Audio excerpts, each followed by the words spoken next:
She's back. She's back. She's back. What's up, guys? Hold on. Let me make sure my audio isn't all jacked up, because it's been a while, you know? I'm a little rusty. Don't judge me.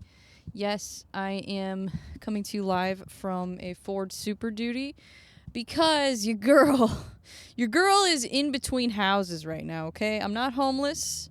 Don't call me homeless. Don't call anybody homeless. It's in between houses. That's unless you want to be homeless. Unless you're not doing anything to like try not to be homeless, then yeah, you're homeless. But, you know, I'm just in between houses, guys. But anyways, I wanted to talk about UFC because I promised everybody I would bring back the podcast in January. And, you know, the holidays were pretty rough. Obviously, you know, I've been, you know, couch surfing, living out of hotels and living out of vehicles since August. So, yeah, good times. But it's all good. You know, no excuses. Anybody that says you need a studio to do a podcast is just stupid. Like, you don't need a studio. It's a waste of money. Like, honestly. It's going to be the same. It's the same microphone. It's the same software. Who needs a studio? I got a back seat. My dog's right there. I like this bed. It's comfy. Anyways. So basically I'm going to do some very casual predictions for UFC 311. This is going to be like my most casual episode ever, by the way, because I'm getting back into it. And the more I overthink it, the longer it's going to take me to start doing the podcast again. So I'm trying not to overcomplicate it. I'm like, let me just freaking record this. So I can record until my laptop battery dies. Then I'm going to have to find a place to charge it. But until then, we're good to go, baby. So let's get into it. So this Saturday, we had Mackenzie Dern versus Amanda Hebos fight night, main event. Battle of the baddies, if you will. And Mackenzie Dern did the impossible. She submitted Amanda Hebos, who is also a very high-level black belt in not only jiu-jitsu, but also judo. So that's a super impressive win to have on Mackenzie's resume. And it was a good fight. I enjoyed it. I always love watching Amanda Hebos. She had a different kind of intensity to her this time, which I love. And even when she doesn't win, you know, she's a dog. She's fun to watch. Both of them are. So I was excited to see that. And Mackenzie Dern seems like she's really focused right now. And she also said, you know, she's not in a hurry. She's willing to be patient and kind of work her way to the belt. So I do think she has a chance eventually to win the belt. I would love to see a fight between her and Rose Namajunas at some point. That would be really fun. So pretty cool. Oh, wait, no. She's at strawweight, right? Shoot. Yeah, because Rose is at flyweight now. Dang. That'd be a banger fight. How does she make 115? She is not small for that weight class. She's pretty big for that weight class. And not big like fat, like she's strong. So, yeah, she's a problem at 115. And then Ponzinibbio, I kind of expected that, but honestly, I wasn't sure how that fight was going to go when it first started. It was definitely interesting. And then Cesar Almeida had one of the most insane knockouts I've seen in a while. That was crazy. That was crazy. And then Chris Curtis versus Roman Kopylov. Unfortunately, that fight did not end in Chris Curtis's favor, of course. And honestly, Chris Curtis' temper tantrum should be on everybody's bingo card anytime he fights. I kind of like it. I think it's cool. Like, I think it's funny when fighters are like, you know, not afraid to speak their mind. And, you know, but he has every right to be mad. Honestly, I agree with him. So, but yeah, it wouldn't be a Chris Curtis fight without that. Okay. And he's a dog. He puts everything in there, every single fight. So it's hard not to respect him, even if he loses, even if he wins, no matter what, he's a dog. So respect. And then C-Rod versus Austin Bashi. C-Rod is like the hype train destroyer. So he took that from Austin Bashi. But honestly, You know, it wasn't a terrible debut for Austin, and he's obviously a very talented fighter. He's still very young. He was a Shamrock FC champion, and you guys know I've covered a lot of Shamrock fights. And he absolutely destroyed his opponent in his Shamrock title fight. So I had high hopes for him, and I still do. I still think he has a lot of potential. And we've seen a lot of people lose their UFC debut and still go on to do great things. I think Evan Elder lost his UFC debut too, and look at him. You know, so respect. And then Uros Medic got knocked out. That was a crazy one too. This was actually a really good card. I enjoyed it. Yeah, it was fun. I'm not going to get into all the prelims and stuff because, like I said, I'm going to be a casual this episode. It's kind of fun to be a casual. Here's the thing, though. Why is it a competition of who knows more random facts about UFC fighters? Like, if you don't know a fighter's favorite color, people are like, oh, you're a casual. I'm like, so I don't stalk them, you know? Hold on, I need to turn my brightness down, or my exposure, or whatever it's called. It's too much. Oh, there we go. Perfect. Okay. But yeah, it's like, dude, who cares? I don't need to know every single detail. Also, I have terrible memory. Like, terrible. So, the fact that I am able to absorb as much information as I do is actually pretty impressive considering how bad my memory is. But anyways, let's get into UFC 311. That's what everybody's really excited about. So, I'm going to take a look at the card. I've already looked at it a few times, but I want to look at it again. And then I'm going to talk about Bellator and PFL and everything that's going on in MMA right now in general after I'm done with UFC. So let's start our early prelims and just kind of go up the card, see what we got here. I'm just going to talk about the fights I'm excited about. Ooh, Nakamura versus Gafurov. I think Nakamura is really good, and I think he's going to win that fight, for sure. Karol Rosa versus Eileen Perez. This is going to be a really good fight, I think. I really do think this is going to be a good fight. And I think Eileen being the underdog, I'm not a betting person. I've never gambled in my life. But if I was betting, that would be the underdog pick of the entire card for me, would be Eileen Perez. I think that Karol Rosa is really good too, though. So I don't know. It's kind of a toss-up, but that's going to be an interesting fight, and I expect it to be a dog fight. I don't know why. I just have a feeling that's going to be a dog fight. Then we got Grant Dawson versus Diego Ferreira. So this one's really hard to pick. It looks easy. It looks like, oh, Grant Dawson's just going to maul him and strangle him and whatever and put him in mount and just, you know, control him the entire fight, which that's what Grant Dawson's really good at doing. I think he has some of the highest control time in the UFC. And the really unique thing about Grant is that he doesn't need to take you down a bunch of times to keep you on the ground. He's very good at keeping you there. So that's what I worry about with Diego. I worry that, you know, Diego could end up just getting basically not lay and pray, because I wouldn't describe Grant Dawson's style as lay and pray. It's definitely very technical and difficult to pull off. So I think that Grant might be able to control him, I would say, most of the fight. It's only 3 rounds. So if he can control him for a majority of the fight, he'll win, even if he doesn't do much damage. But Diego, if you remember UFC St. Louis, he beat the snot out of Mateusz Rombeski. So if Grant's striking isn't on point, this is going to be a rough night for him. Even though Diego's a pretty big underdog in this fight, honestly, I could see it going either way. I could see either Grant doing what Grant does, Grant Dawson Nurmagomedov, that's what I call him, or Diego just, you know, pieces him up and uses his striking and nullifies the grappling. He could do that easily.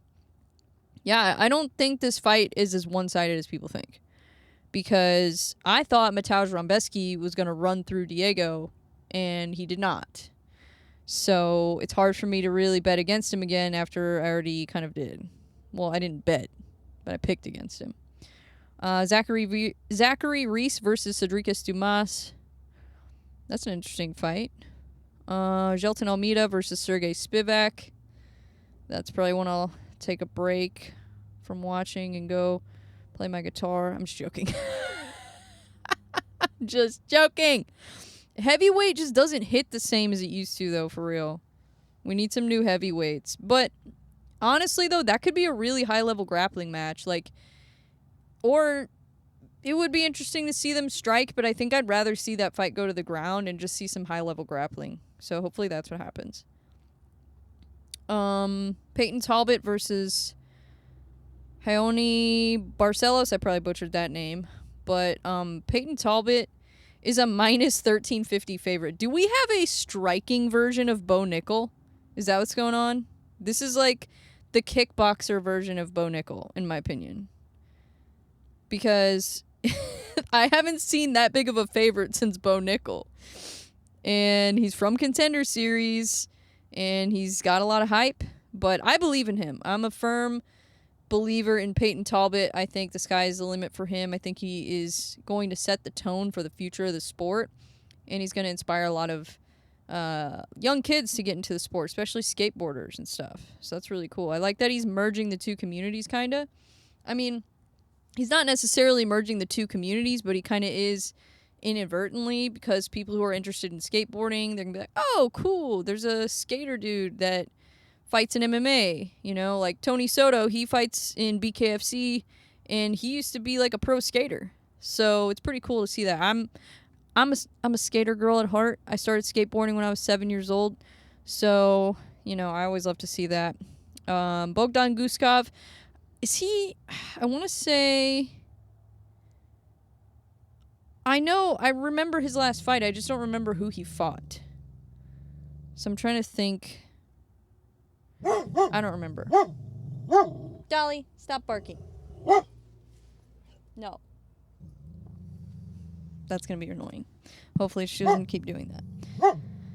Dolly! Lay down. Mommy's doing predictions. There's another dog outside. She's chilling looking at it. Kevin Holland versus Reinier de Ridder. I've heard this guy's really good. And kind of, I can't remember who told me about him, de Ridder, but apparently he's actually really good. So when I first saw this, I was like, oh, Kevin Holland for sure. But I don't know if it's going to be that simple. And the odds are really close. It looks like they're just about even. So that could be a really fun fight. I'm excited. And haven't seen a ton of fighters from the Netherlands, so that's kind of exciting. And then we got, this is a great fight. Beneil Dariush versus Renato Moicano. This is either going to be a striking match or a stand-up battle or a little bit of both. Hopefully a little bit of both. That would be fun. I feel like Renato just has all the hype right now, and he's very motivated, and it just feels like it's his time for some reason. So I've got to go with Renato on that. I think that grappling-wise, Beneil's probably better at grappling in certain ways. But I think that Renato mixes it up better, and I think Renato has better striking. So, actually, yeah, Renato does have better striking. And then we've got Yuri Prohaska versus Jamal Hill. This is the fight we've all been waiting for. God, this is so exciting. I think this is going to be a 5-round war, honestly. I think both of these guys are so tough and so offensive that it's just going to be a bloodbath. Well, I mean, I think that's what everybody's hoping for. But at light heavyweight, you never know. They have that kind of power where they can just shut the lights out at any time. So we'll see. But I think it's going to be a 5-round war between those two. And then Merab Dvalishvili versus Umar Nurmagomedov. I've already talked about this fight quite a bit, but I do think Merab is going to keep the belt. I am honestly in shock that he's a plus 250 underdog on the UFC website. That seems absolutely insane to me when he's the only one who has beaten former champions. Umar hasn't beat any former champions. So I don't understand. I mean, I get it. He's undefeated, but it's because he hasn't faced the same level of competition as Merab. Merab would be undefeated too, but actually, if you look at it, Merab has kind of gone the opposite direction where he was losing fights more early in his career, and now he's just winning and winning and winning. So I just don't see anybody being able to stop that train, unless they're like doing an insane amount of steroids or something. So, or if they're just that good, you know, if Umar beats Merab, then he'll probably be champion for a long time. That's my thoughts on it. I just, dude, Merab is so good, and I think he has way better striking than Umar. He has better striking. He has a much faster pace than anybody that Umar has fought. And his cardio is out of this freaking world. He's a well-prepared fighter. He has tons of energy. He's very marketable. I want Merab to be champ too, you know, like, I mean, obviously I'm doing picks right now. I'm not picking who I want to be. I'm picking who I think will win. And I do think Merab will win, but also that's who I want to win because I like having Merab as champ. I think it brings a good positive energy to the UFC, and, you know, I dig it. So, yeah, plus he's hilarious. Merab is so funny, and his content is amazing. So, yeah, I'm team Merab for sure. And then Islam Makhachev versus Arman Tsarukyan main event. Obviously, this is a very highly anticipated rematch. Last time they fought was like, I think 5 or 6 years ago when Arman made his debut in the UFC on short notice. So people who are like, oh, he already lost one. Yeah, dude, years ago when he didn't have anywhere near the level of experience and training that he has now, he was making his debut. So he obviously had like a huge adrenaline dump and all that stuff. And Islam already had 5 fights or four or 5 fights in the UFC by the time that they fought. So Islam had way more experience than him, was older than him. So I'm like, if anything, that just shows you how much better Arman is going to be this time around. And I think Arman's going to win. Hot take. Hot take. I see that Islam is a minus 410 favorite. I think that's insane. I think that is insane. And I used to be the type of person who would never pick against somebody from Dagestan. But now that we have, you know, Merab and Arman and guys like that, I don't know. I think their reign is going to come to an end soon. And I think that Arman has a real chance. Like, I think a lot of people are writing him off, and it's kind of crazy. And people wrote him off against Charles Oliveira, too. They thought he was going to get submitted in, like, the first round. He didn't even get submitted. He got in... How many submission attempts did Charles have him in, and he survived all of them? So how is Islam going to do it? Charles is a better finisher than Islam. So I don't, you know, it's just confusing. What I am worried about with Islam, though, or with Arman, is that head kick. Because Arman's only 5'8", so he's the same height pretty much as, well, not the same height. He's a little bit taller than Volkanovski. And, you know, if Islam lands that, how is his chin? I don't know. I mean, he's very difficult to finish, and I think that Volkanovski had a lot more head trauma. I think that Arman, the way he trains, is a lot smarter, and I wish more people would pay attention to that, like their training, because the reason why a lot of these fighters are getting knocked out and stuff is because they're getting knocked out in sparring, so they're softening themselves up already by the time they get in the octagon. And that's why I think that a lot of unnecessary hard sparring is just stupid. And yeah, hard sparring has a time and place, but like, I remember when I got a concussion from hard sparring, I was like, dude, this is so stupid. Why am I doing this? Like, and then I stopped because I'm like, this is dumb. You know, I'm not even a pro. And these guys are elite, and some of them aren't even doing hard sparring anymore. You know, like, I honestly think that's why Tony Ferguson was so hard to finish, because he wasn't taking all that damage in training. And Max Holloway, too. He didn't spar for a long time. He did tech sparring, maybe, I think. I think he did technical sparring. But this whole thing with this hard sparring, like the Sean Strickland mentality, like, I get it. The only advantage that I really see from it, and I remember I talked about this with one of my old coaches from ES MMA, is that it makes you less afraid to get hit. That's like the main advantage. But I just don't really see a whole lot of benefits of consistent hard sparring. I think it has much more drawbacks than advantages. So, and I'm going to do a whole episode on that at some point. But I want to get back into training before I do that, because I want to have like some practical experience to kind of compare different styles of training and sparring. So, which is kind of why I was wanting to do, you know, like actual training, because I wanted to be able to speak on it from real life experience rather than just talking out of my ass. So that's why I started sparring back in 2021, so I could actually really learn, you know, what it's like. And I think hard sparring is dumb. I think a lot of people, honestly, I think the reason that people do it is like they get addicted to it, and for two different reasons. They get addicted to it because it feeds their ego. If they're like beating people up that, you know, they already know they're better than, and then it feeds their ego and they need their ego for the fight because they're a narcissist. Or or they just are which is like the opposite direction, where they have like low self-esteem, where they get addicted to basically self-harm. You know, I know tons of people who train and they're not even competing and they're hard sparring just because they need, like Anthony Smith. You know, he's like, I just need to feel something. Like, do you know how many fighters are in that same situation?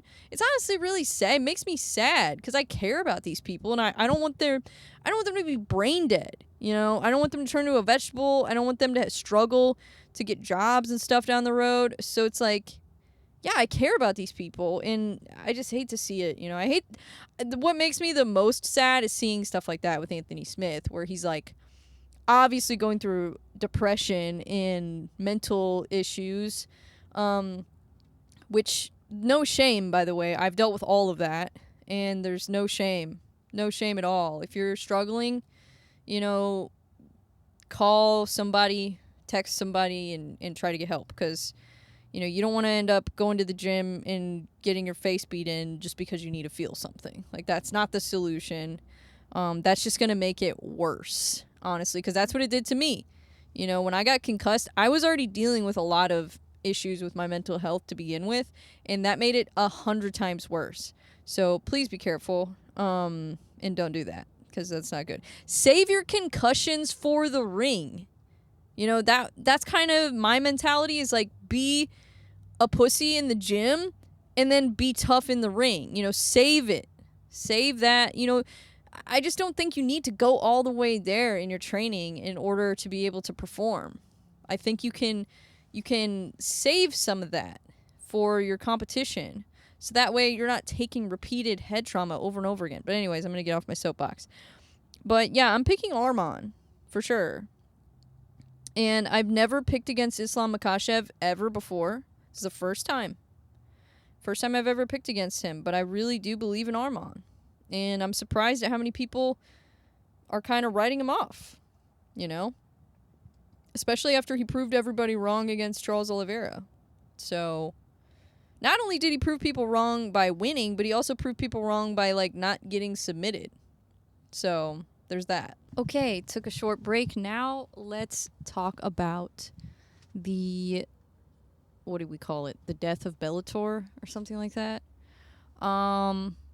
I'm just going to kind of go through some of these. I posted a reel on my Instagram, and I'm just going to read some of the comments to kind of get a feel for everybody's opinion on it. It seems like most people are in agreement with me on this, and basically my perspective is that I don't think anybody's going to be able to compete with the UFC as far as, like, being the same thing, you know, with, like, being the top level MMA promotion.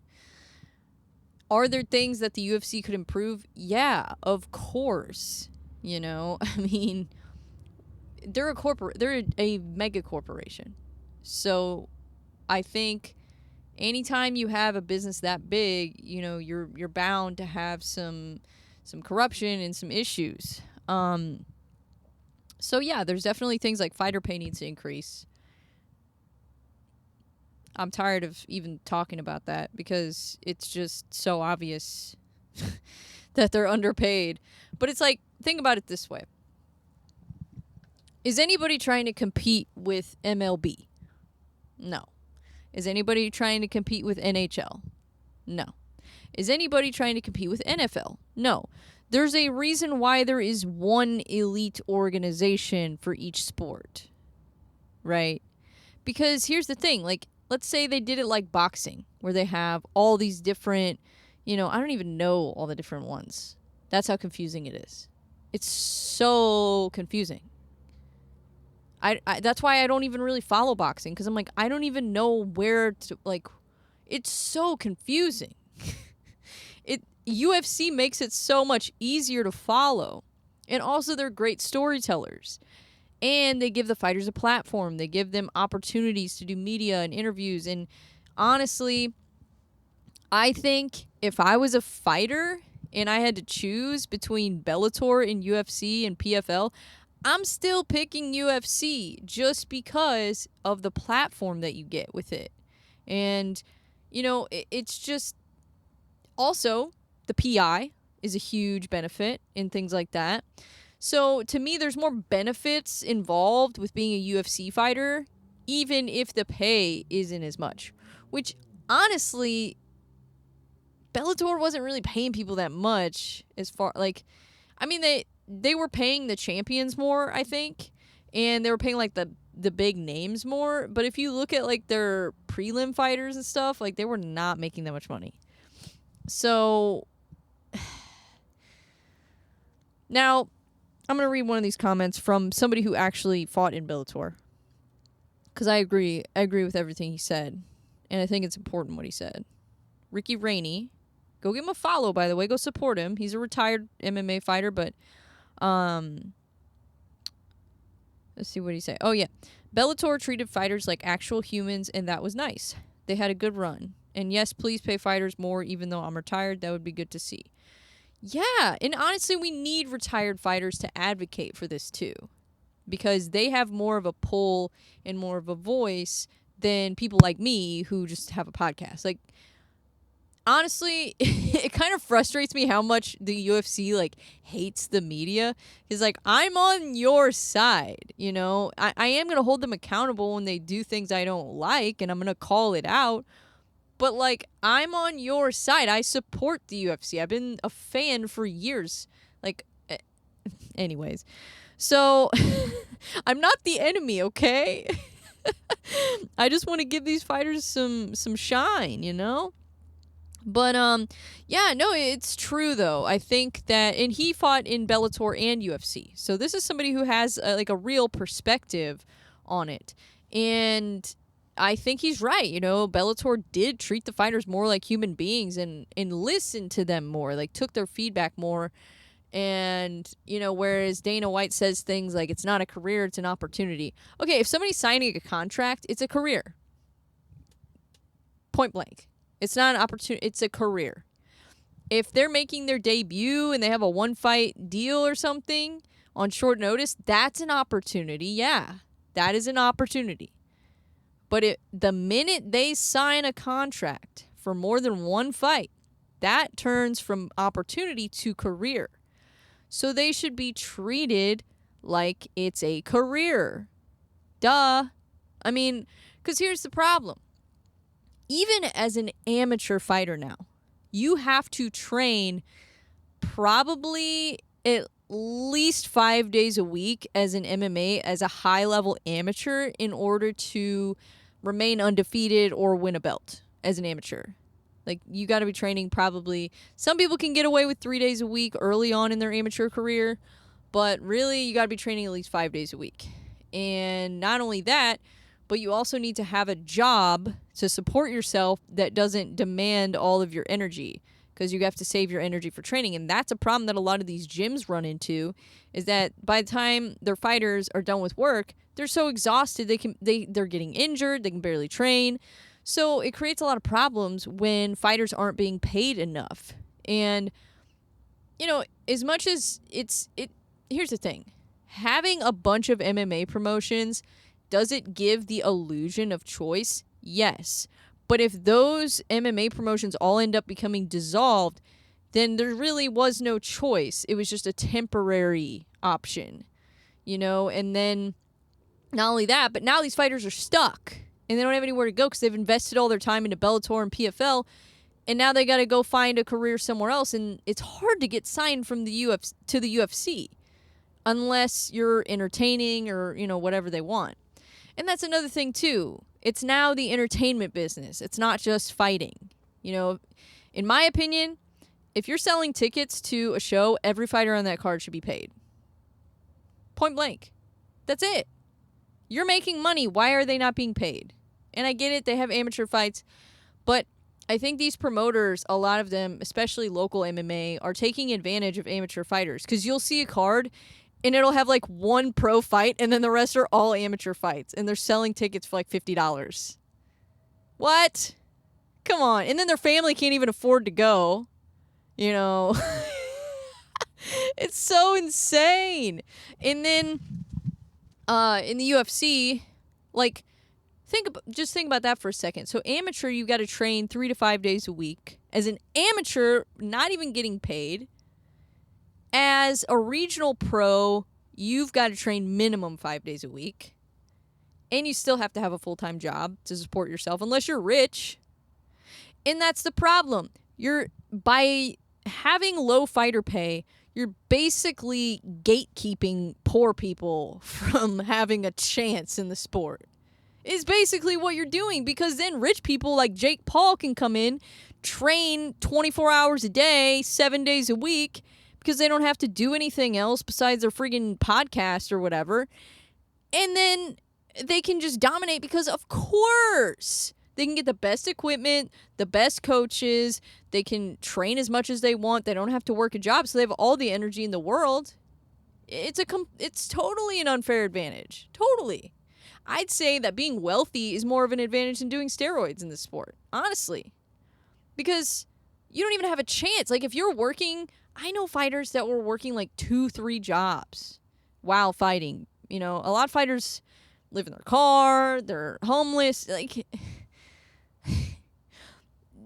And on top of that, they're taking head trauma and getting injuries. So, dude, and then they're also limited on what jobs they can get, because they can't get a job where they need to like be mentally sharp because they're getting punched in the head on a consistent basis, which is another reason why I think hard sparring consistently is stupid. But excuse me. But, yeah, so let me read some more of these comments. Zach Pilcher, PFL is also dead, and they have a guy over that is completely brain dead on what MMA fans want to see. Yeah, kind of true. Not trying to be a dick, but, like, kind of true. They literally had Kayla Harrison and Cyborg on the same roster and said, no, we have to do Cyborg versus Pacheco first. How did they fumble the bag that bad? I'd like to see all the fighters worth of shit go over to UFC and call it a day. Give us Patchy Mix, Danny Sabatello, Patricio Pitbull, AJ McKee, probably missing some names, but give us those and then go on and close shop. Yeah. Honestly, if I were a fighter and I had not reached the level where I was making enough from fighting to pay my bills, I would probably just do boxing or BKFC. Because you don't have nearly as demanding of a training regimen. I mean, boxing you kind of do because you have to train boxing so much in order to be able to compete with those guys. But at the same time, you don't have to do all the grappling. You don't have to do kickboxing. There's so many less injuries that you're at risk of. And also there's less ways to lose in BKFC, in boxing, in some of these other promotions. Also, WWE is another option. I would like to see some more entry-level type pro wrestling promotions create opportunities for MMA fighters. And, I think we just need to think outside the box. And these fighters, when they're not making enough money in their MMA career yet, go do a BKFC fight or something. Or whatever. That's what I would do if I was actually wanting to make this a career. That's probably what I would do, because then you can at least have time, to focus on other things to make money besides just training. And it's just, the level has gotten so high, you know, even as, like I said, even as an amateur. You know, I know amateurs that they should have gone pro like a year ago. Clayton Berry, perfect example. Definitely should already be pro. And they raised the requirement in Missouri, I heard, from 5 amateur fights to 6. So you have to do 6 amateur fights in Missouri to go pro. That's insane. There's people that are ready to go pro right away. It's so dumb. So dumb. They're already underpaid, and then you're going to make them fight for free to even have the opportunity of being paid like $600? Because that's what they get as their pro debut or like a low-level pro. Yeah, they're probably going to make less than $1,000 their first fight. It's sad. It's honestly sad. You know, it's not even just the UFC that needs to raise their fighter pay. It's local promotions too, and regional. They all need to, like, it's a disaster. But also, they need funding. Unless they're just lying about how much money they make. If they're like, we're broke, and then they got like $1 million in the bank. It's like, okay, dude, that's not broke. You know? So I think the funding might be there somewhere, or they could get creative. You know, find other ways to get the money. I had an idea, and nobody's gotten on board with this. I had an idea of combining a music festival with an MMA event. Now, this would probably be an insurance liability nightmare, but would probably bring in a lot of money. If you could get a big name act on the bill, like let's say you had Sturgill Simpson headline an MMA show, and it was, you know, Game Bred Bare Knuckle MMA featuring Sturgill Simpson and Billy Strings and whatever. Throw in a rapper and a punk rocker on there or something. You're telling me that place wouldn't sell out if you had, like, I don't know. I'm trying to think of what would be fun for a bare knuckle MMA fight. I don't know. You could always get Roy Nelson. That'd be fun. Big country. And then, not only that, but you have actual country music there. Like, that would be sick. I think that would change the game. If they could figure out a way to do that with, like, the insurance and, like, make it, you know, I'm speaking in, like, utopia right now. I don't know how any of this stuff works. I just have ideas. And then we got, like, this global fight league starting up. I'm not sold on that either. I'm not sold on any of these promotions. The only ones that I've been impressed with are the ones that aren't MMA. Game Bred Bare Knuckle MMA. Bare Knuckle MMA to me is a different sport too. You know, it's still MMA, but it's completely different because you don't have gloves and the grappling is different. The striking is different because you don't defend the same way, and you can't hit as hard. So, and then BKFC, you know, I think that they have a chance to compete with the UFC. I think, honestly, they probably have the best chance right now, just with all the momentum that they've had with, like, you know, well, maybe now Conor isn't the best representation for them, you know, with all of his issues. But, you know, that was a big move for them, though. I mean, it's a big name, brings a lot of attention to it. So, and then Dirty Boxing, Mike Perry's new promotion. I think that's I'm really excited about that. If he can make that work, I think that's going to completely change the game, because that's the most unique form of combat sports I've seen. You know, or if they could figure out a way to make money off Muay Thai, then I think people going to see Muay Thai shows is probably the best. That's the most fun. That's the best show. Every time I go to a Muay Thai show, I'm like, that was amazing. You know, that was fun. And it's a better crowd too. Like, it's more respectful, I feel like. You know, the fighters are a little bit more respectful. Not always. You know, they talk trash too. But it's cool. I like Muay Thai. But you're not going to compete with the UFC.